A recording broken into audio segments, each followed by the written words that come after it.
Doctor APJ Abdul Kalam, जिन्हें भारत में missile man और जनता के राष्ट्रपति के रूप में जाना जाता है, उनकी जीवन यात्रा संघर्ष, मेहनत और दृढ़ संकल्प की एक अद्भुत मिसाल है। एक साधारण परिवार में जन्मे इस महान वैज्ञानिक ने अपनी लगन, कड़ी मेहनत और देशभक्ति से भारत को नई ऊंचाइयों तक पहुंचाया। यह कहानी केवल उनकी सफलता की नहीं, बल्कि उनकी उन कठिनाइयों की भी है जिनका उन्होंने डटकर सामना किया और अपने सपनों को साकार किया। शुरुआती जीवन।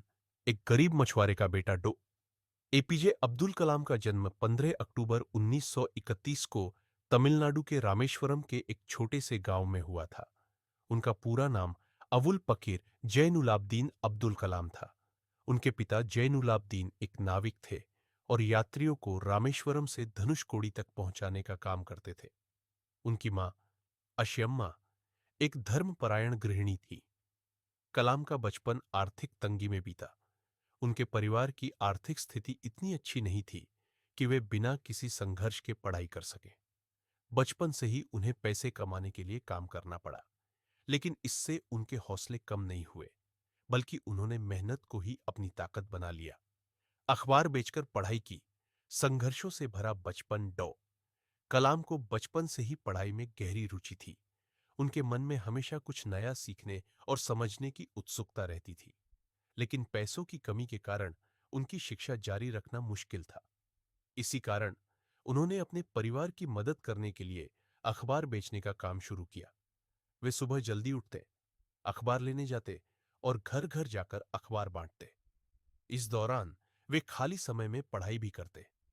यह उनकी मेहनत और संघर्ष का ही नतीजा था कि उन्होंने स्कूल की पढ़ाई पूरी की और आगे की शिक्षा के लिए कदम बढ़ाया। उनके शिक्षक भी उनकी प्रतिभा को पहचानते थे और हमेशा उन्हें प्रोत्साहित करते थे। उनके गणित शिक्षक श्रीविनास अय्यर ने उन्हें अनुशासन, मेहनत और लक्ष्य पर ध्यान केंद्रित करने की शिक्षा दी, जो आगे चलकर उनके जीवन का आधार बनी। वैज्ञानिक बनने की राह। अंतरिक्ष और मिसाइल टेक्नोलॉजी में योगदान कलाम का सपना था कि वे विज्ञान और प्रौद्योगिकी के क्षेत्र में कुछ बड़ा करें। उन्होंने अपनी स्कूली शिक्षा पूरी करने के बाद सेंट जोसेफ कॉलेज, तिरुचिरापल्ली से भौतिकी में स्नातक किया।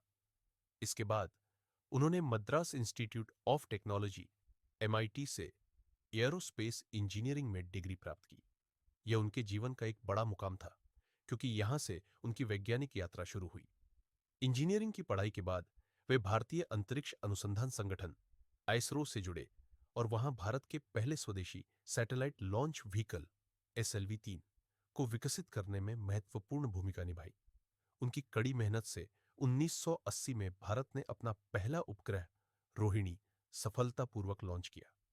इसके बाद उन्होंने रक्षा अनुसंधान एवं विकास संगठन DRDO और ISRO में कार्य किया और भारत के मिसाइल प्रोजेक्ट को नई ऊंचाइयों तक पहुंचाया। उन्होंने अग्नि, पृथ्वी, त्रिशूल, आकाश और नाग जैसी मिसाइलों के निर्माण में महत्वपूर्ण योगदान दिया, जिससे भारत की रक्षा प्रणाली मजबूत हुई। भारत के राष्ट्रपति बनने की यात्रा। डॉ कलाम के वैज्ञानिक योगदान और उनकी सादगी को देखते हुए वर्ष 2002 में राष्ट्रीय जनतांत्रिक गठबंधन NDA ने उन्हें भारत के 11वें राष्ट्रपति पद के लिए नामित किया। वे 25 जुलाई 2002 को भारत के राष्ट्रपति बने और 25 जुलाई 2007 तक इस पद पर रहे। राष्ट्रपति बनने के बाद भी वे जनता से जुड़े रहे और हमेशा छात्रों और युवाओं को प्रेरित करते रहे। वे मानते थे कि युवा ही देश का भविष्य है और यदि वे ठान लें तो देश को विकासशील से विकसित बना सकते हैं। उन्होंने राष्ट्रपति रहते हुए देश में शिक्षा, विज्ञान, तकनीक और रक्षा क्षेत्र को मजबूत करने की दिशा में कई कार्य किए। वे एक सच्चे जन राष्ट्रपति थे, क्योंकि वे हमेशा लोगों से मिलने, उनकी समस्याओं को सुनने और उन्हें समाधान देने में विश्वास रखते थे। राष्ट्रपति बनने के बाद भी एक शिक्षक बने रहे। राष्ट्रपति का कार्यकाल पूरा होने के बाद वे पूरी तरह से शिक्षा के क्षेत्र में लौट आए। उन्होंने कई विश्वविद्यालयों में प्रोफेसर के रूप में कार्य किया और लाखों छात्रों को प्रेरित किया। वे हमेशा कहते थे, सपने वो नहीं होते जो हम सोते समय देखते हैं, बल्कि सपने वो होते हैं जो हमें सोने नहीं देते। उनकी किताबें जैसे कि wings of fire, ignited minds और इंडिया 2020 युवाओं के लिए प्रेरणादायक है। वे हमेशा छात्रों से कहते थे कि बड़ा सोचो, कड़ी मेहनत करो और कभी हार मत मानो। मृत्यु।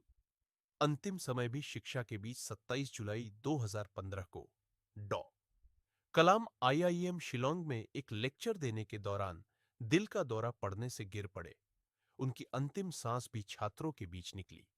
यह उनकी शिक्षा और ज्ञान के प्रति समर्पण को दर्शाता है। उनकी मृत्यु के बाद पूरा देश शोक में डूब गया, लेकिन उनकी प्रेरणा और विचार आज भी हर व्यक्ति के दिलों में जीवित है। निष्कर्ष। एक महान प्रेरणा डॉ एपीजे अब्दुल कलाम का जीवन एक साधारण लड़के से लेकर देश के सर्वोच्च पद तक पहुंचने की कहानी है। यह साबित करता है कि यदि आप में सपने देखने, मेहनत करने और कठिनाइयों का सामना करने का साहस है, तो आप अपने जीवन में किसी भी ऊंचाई तक पहुंच सकते हैं। वे हमें सिखाते हैं कि कोई भी व्यक्ति परिस्थितियों से बड़ा होता है और सही सोच, मेहनत और लगन से हर असंभव को संभव बनाया जा सकता है। आज भी उनके विचार और योगदान हमें प्रेरणा देते हैं और हमेशा देते रहेंगे। सपने देखो, मेहनत करो और अपने लक्ष्य को प्राप्त करो। Blast of.